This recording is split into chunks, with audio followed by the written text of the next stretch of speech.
Guerra diplomática, jihad, vitória total. Onde estão Israel, os Estados Unidos e o regime jihadista iraniano nesta guerra que já dura um mês? Khaled Abutomei, meu amigo e colega de longa data, estamos à beira do precipício, nada menos do que à beira de uma grande escalada na guerra entre Estados Unidos, Israel e o regime iraniano e seu programa nuclear e balístico. Ataque ao grande Satã, os Estados Unidos, ao pequeno Satã, Israel e, aliás, ao novo Satã em Galábias, o Golfo, os Satãs do Golfo, como eles diriam, certo? Um desdobramento incrível.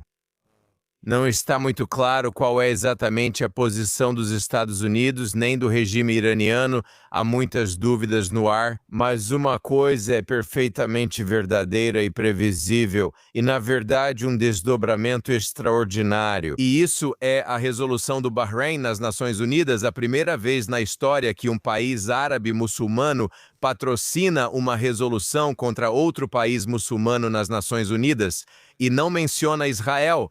Isso significa que o mundo árabe está ficando muito nervoso e incomodado.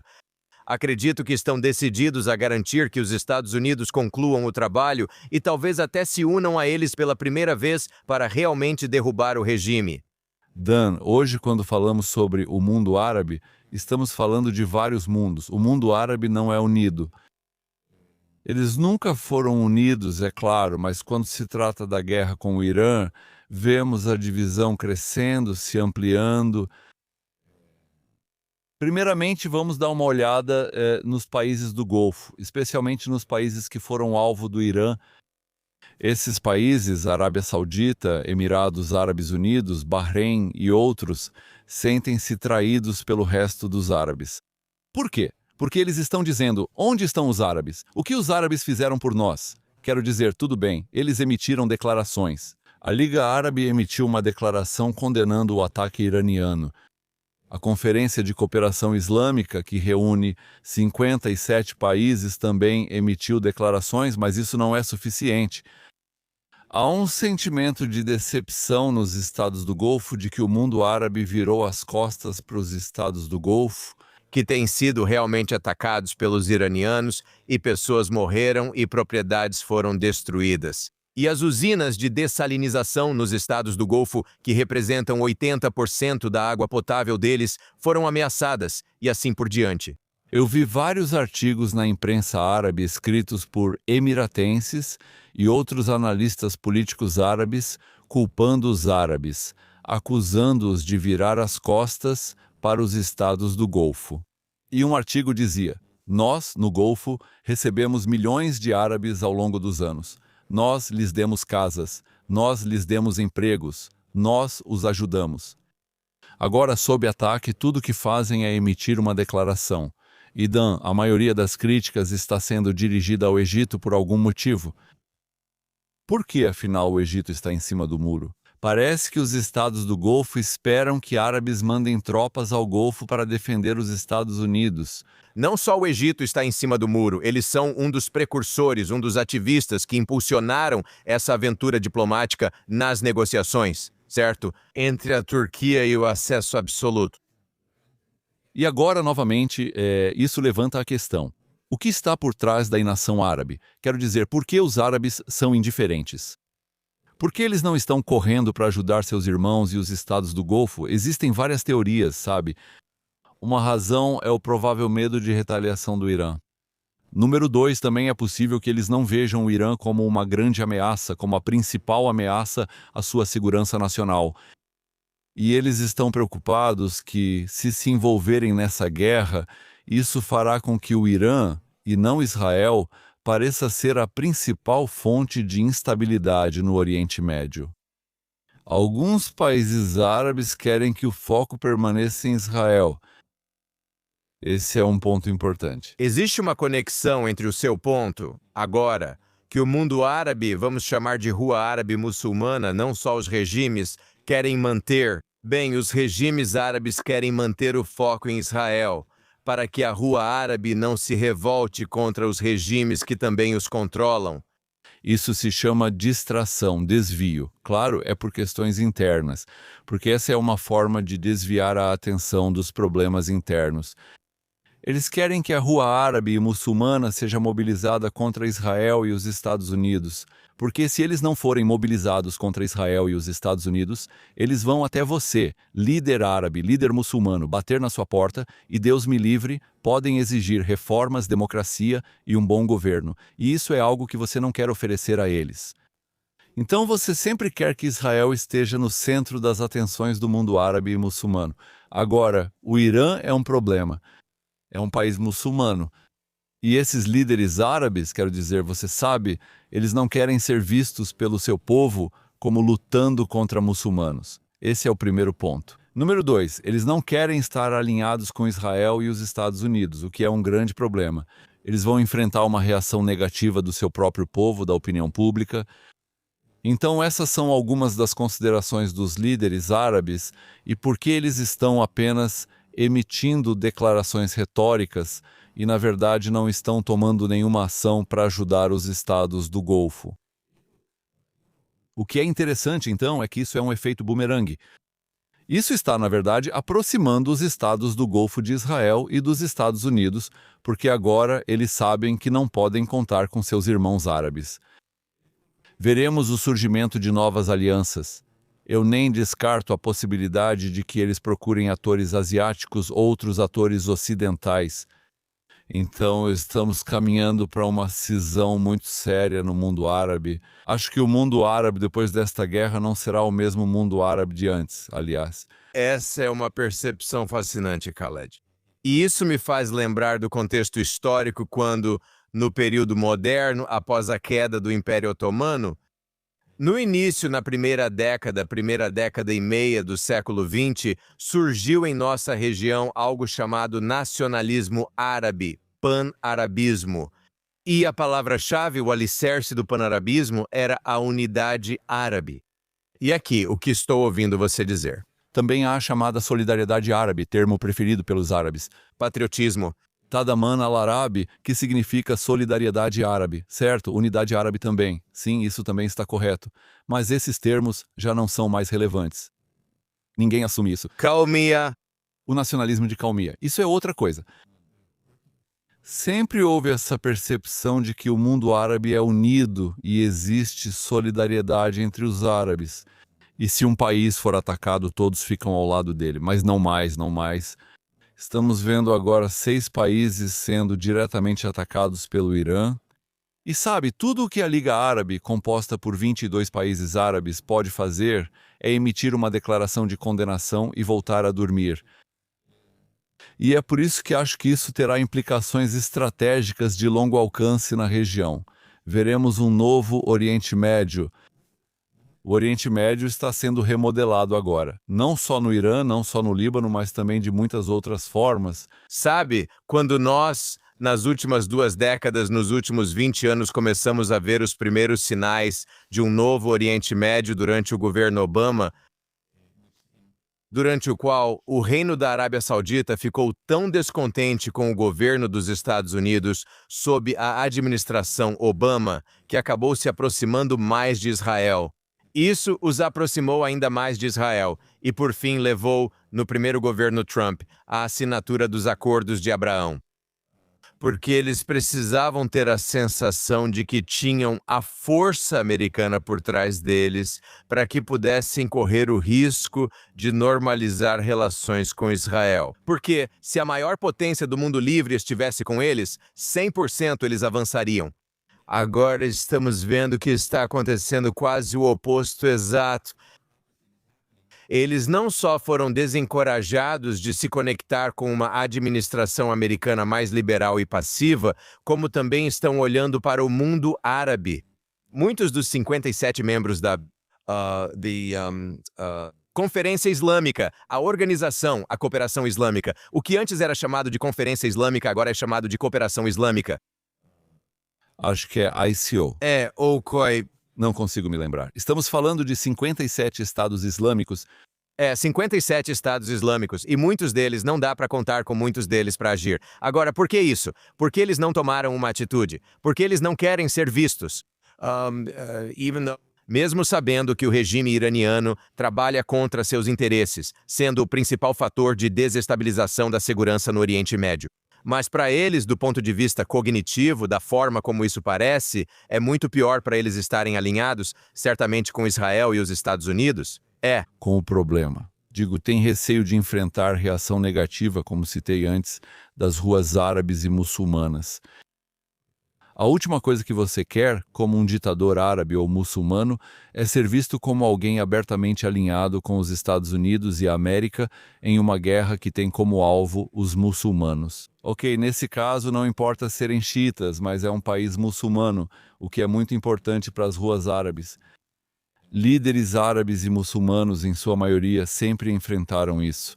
Você sabe, como acusações de serem marionetes nas mãos do Ocidente, de serem agentes israelenses e sionistas, de serem, sabe, ferramentas usadas pelos americanos e coisas assim, eles estão na defensiva, esse é o primeiro ponto. O segundo é que provavelmente também têm medo. E não é provavelmente, quero dizer, é evidente, eles têm medo de retaliação iraniana. Olha, o regime iraniano ainda está lá. Sim, eles ainda estão de pé. Eles ainda estão de pé. Eles ainda estão atirando. Quero dizer, hoje já é quinta-feira. E desde amanhã, quantos mísseis tivemos? Ataques a Jerusalém e ao centro de Israel. Mais mísseis, foi isso que eu li. Aliás, mais mísseis foram disparados em direção aos países do Golfo do que em direção a Israel. Então o Irã ainda está lutando. Drones assassinos, alguns milhares de mísseis. E ainda nem falamos sobre o Hezbollah e o Líbano, quero dizer, os grupos aliados do Irã. E também vemos que há um esforço coordenado, a total coordenação entre Irã e Hezbollah. O Irã continua usando seus grupos aliados. Claro! Por isso, a questão é, para onde vamos agora? Para onde vamos a partir daqui? Quero dizer, ok, estamos um mês após a guerra e não conseguimos a mudança de regime. Ok, não é um objetivo declarado, mas eu acredito, e já conversamos sobre isso no passado, que, sabe, se você quer alcançar uma mudança de regime, a única maneira de fazer isso é com tropas em solo. E isso se aplica a Gaza, se aplica ao Líbano, se aplica ao Irã, se aplica a outros lugares, aliás. Eu não vejo outra maneira. E nas últimas horas, estamos ouvindo relatos. Ok, há relatos contraditórios. Alguns dizem que estamos caminhando para um acordo, um cessar-fogo. Mas, ao mesmo tempo, estamos ouvindo relatos de que, sabe, a América ou os Estados Unidos estão planejando um grande ataque contra o Irã. Bem, então, antes de entrarmos no ar, esse era o fundamento da nossa conversa, algo que realmente me ocorreu nas últimas horas e desde ontem. E é que aqui você tem um presidente muito sofisticado, o presidente Trump. Esse presidente entende como enganar seu inimigo. Da mesma forma que o regime iraniano messiânico e jihadista tenta o tempo todo e historicamente tem conseguido enganar e iludir o Ocidente. E, de certa forma, aqui, o regime iraniano e seus grupos terroristas por procuração, todos pagos por Teherã, são abastecidos e dirigidos por Teherã. Eles encontraram seu igual no presidente Trump porque não conseguem entendê-lo. Eles não sabem quais são as intenções dele. Ele diz uma coisa e depois age de forma oposta. Isso é exatamente sobre o que trata o conceito iraniano de Ketman, ou em árabe, Takia. E, intuitivamente, parece que o presidente Trump, que não era um estudioso do Islã ou da história do Oriente Médio ou do Oriente Próximo, mas entende intuitivamente o que escreveu em A Arte da Negociação, seu livro mais vendido. E eu acabei de revisá-lo outro dia, justamente ontem. E lá dizia que você tem que usar tudo o que tem contra o seu oponente, que ele chama de pessoa sentada do outro lado da mesa de negociação, seja o Irã ou seja a outra parte em um possível negócio. Mas ele encara esses negócios como adversários antes de qualquer acordo ser feito para aumentar sua vantagem sobre eles, deslegitimá-los e confundi-los, e no final talvez chegar a um acordo. E é isso que ele fez em relação ao regime iraniano. A questão é, para onde vamos a partir daqui? Se olharmos para o Líbano como exemplo, veja o que aconteceu com o Líbano. O governo libanês, numa tentativa de se manter firme contra o regime iraniano, expulsou o encarregado de negócios, que era o embaixador designado. Shibani, enquanto o Hezbollah está dizendo para Shibani, não se mexa, não saia do Líbano. Você consegue imaginar uma situação em que um país soberano, segundo o direito internacional, esteja plenamente no seu direito de expulsar um embaixador por comportamento inadequado? E qual foi o comportamento inadequado? Shabad é um agente da Guarda Revolucionária Islâmica. Quero dizer, o que me preocupa na estratégia ou tática de Trump é que, embora ele tenha tomado medidas contra o regime iraniano, você olha para o Líbano e Gaza e vê que não estamos avançando. Quero dizer, o que aconteceu com a questão do desarmamento do Hezbollah? O que aconteceu com o desarmamento do Hamas? Ouvimos muitas ameaças do governo Trump. O Hamas deve se desarmar e há todos esses ultimatos, mas não vemos nenhum progresso nisso. Bem, não podemos atacar todos os problemas. A questão é quantas frentes você consegue enfrentar ao mesmo tempo. A questão é, tudo bem, mas vocês vão agir ou começar a tomar medidas contra o Hamas e o Hezbollah depois que terminarem com o Irã? Ou vocês simplesmente vão voltar a negociar com eles? Já disse antes neste programa que negociar com o Hamas e o Hezbollah para que entreguem suas armas é perda de tempo. Na verdade, é uma piada. Essas pessoas ou esses grupos não vão entregar suas armas voluntariamente porque as armas são centrais para a ideologia jihadista deles. Sem suas armas, eles deixam de existir. Sabe, é como pedir para o Partido Democrata ou os republicanos se dissolverem. E isso está no DNA deles. O DNA deles é a jihad. O DNA deles, certo, é o que eles chamam de resistência. Como sabemos, porque eles mesmos dizem isso. Eles dizem, se você ler a carta e declarações do Hamas, verá que falam sobre luta armada. Eles usam a palavra armada, e luta armada não é só pedras e coquetéis Molotov. Isso é uma jihad, e jihad é uma jihad violenta. E eu acho que, sabe, nós precisamos, uma vez que terminarmos com o regime iraniano, eu não sei como aquilo vai acabar por lá, mas você precisa voltar a atenção para o Líbano e Gaza, porque essas duas frentes ainda estão, sabe, muito ativas e ainda representam uma grande ameaça para Israel. E temos que lembrar nossos familiares e amigos que estão assistindo ao programa que essa tem sido a estratégia do regime iraniano da República Islâmica há 47 anos. Você quer subverter, mobilizar e desestabilizar todas essas frentes diferentes que parecem ser guerras e conflitos distintos, mas todas fazem parte de uma estratégia integrada. Exportar a Revolução Islâmica a todo custo e que o regime tem que sobreviver a todo custo. E nós vemos isso. Então, eles parecem criar caos e instabilidade. Certo. Essa é a estratégia deles, é o que fazem. E eu acho que os Estados Unidos e até mesmo Israel devem ter muito cuidado para não serem arrastados para uma guerra de atrito, porque o Irã tem muita experiência com guerras de atrito. Os grupos terroristas, Hezbollah e Hamas, quero dizer, eles vêm travando uma guerra de atrito há 47 anos. Quero dizer, bem, o regime iraniano faz isso desde 1988 exatamente. E é por isso que precisamos ser muito cuidadosos. Isso faz parte da estratégia deles. Eles têm paciência, algo que os ocidentais não têm. E eu continuo repetindo, quando você conversa com eles, o que eles fazem, eles geralmente citam um versículo do Alcorão que diz: Alá está do lado daqueles que são pacientes.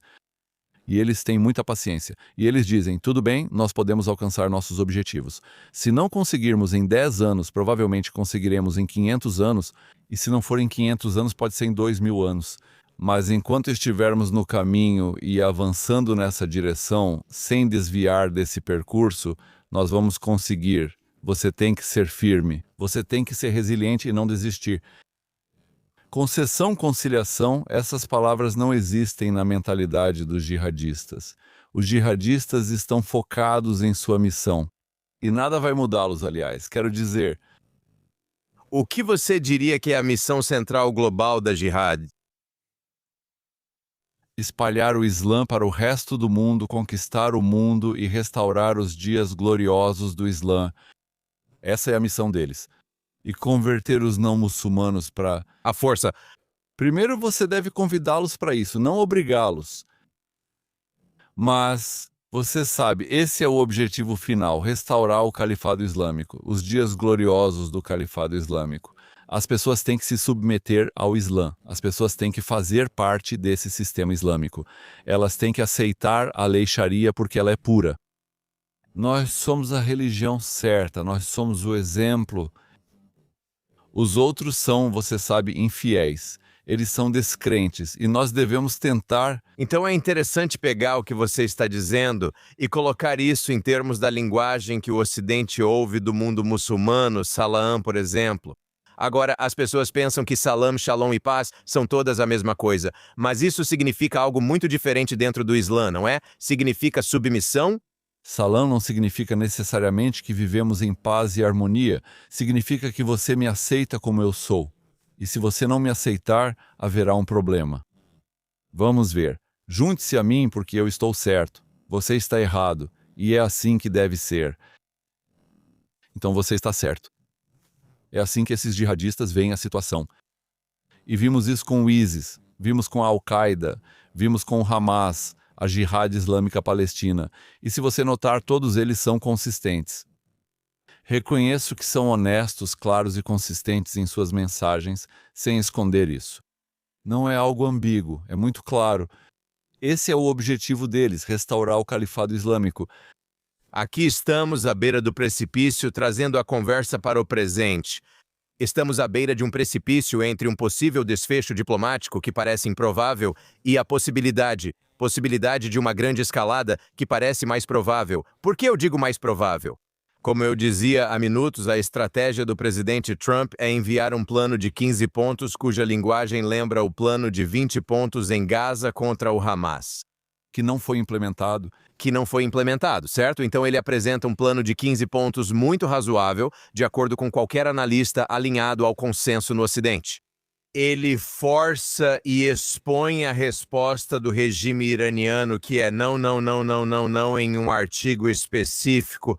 E então ele apresenta suas próprias exigências, que parecem tão absurdas. Número 1. O fechamento de todas as bases militares americanas no Oriente Médio. A cessação de qualquer ação americana contra o regime. Sabe do que isso nos lembra? Da exigência de Khalid, da exigência do Hamas, da exigência de Hazar. Exatamente. Certo? Vamos voltar ao dia 6 de outubro? Isso mesmo! 2023. Também lembra o chamado Acordo de Argel. O Acordo de Argel foi em 1980, depois que Ronald Reagan foi eleito em 20 de janeiro de 1981, desculpe.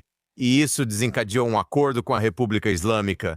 E no acordo dizia que os americanos, ou ninguém no Ocidente, os americanos liderados pela América, não prejudicariam o regime. Então estamos voltando para essa estrutura que já vimos antes no comportamento do regime iraniano.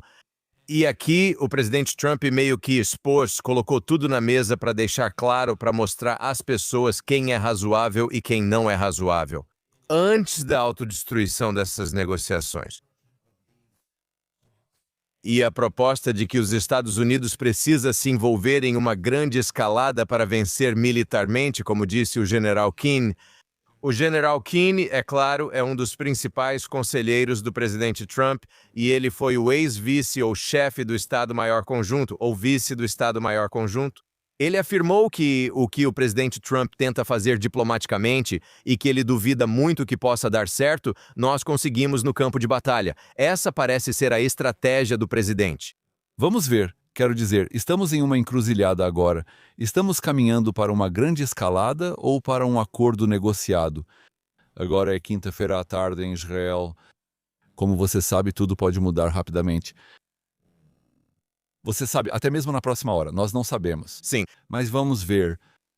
No fim das contas, Dan, isso é uma guerra contra uma mentalidade jihadistas. Quero dizer, o regime iraniano é um regime cruel. É um regime que oprimiu seu próprio povo. É um regime que mantém milhões de iranianos como reféns. É um regime extremamente anti-Ocidente. É um regime que defende abertamente a eliminação de Israel. É um regime que opera vários grupos terroristas por procuração no Oriente Médio. É um regime que representa uma ameaça não só para os Estados Unidos e Israel, mas também para árabes e muçulmanos. Por isso, essa guerra precisa acabar com uma vitória decisiva. Tem que haver vitória. E vitória significa mudança de regime. E a mudança de regime só pode ser alcançada com tropas em solo. Eu não conheço outra maneira. Eu não acho que bombardeá-los do ar, do mar ou de outro lugar vá mudar o regime. Você precisa arrancar esse regime pela raiz. Uma vez que você fizer isso, isso terá um efeito dominó. Você verá os demais grupos terroristas por procuração do Irã ruírem um após o outro. Isso não vai acontecer rapidamente, mas o processo deve começar. Se você quer estabilidade e segurança no Oriente Médio, isso começa em Teherã. Khaled Abu Tomei, isso é tudo o que precisa ser dito neste momento. Muito obrigado. Uma ótima conversa, como sempre. E Al-Shaq Al-Satlana, nosso Oriente Médio, continua a expor e revelar o verdadeiro Oriente Médio para nossos amigos, familiares e colegas. E vamos torcer para que seja um grande Oriente Médio, um Oriente Médio melhor. Sim, isso mesmo. Torne o Oriente Médio grande novamente. Sim, Vamos tornar o Oriente Médio grandioso. grandioso de novo. Muito obrigado, Khalid.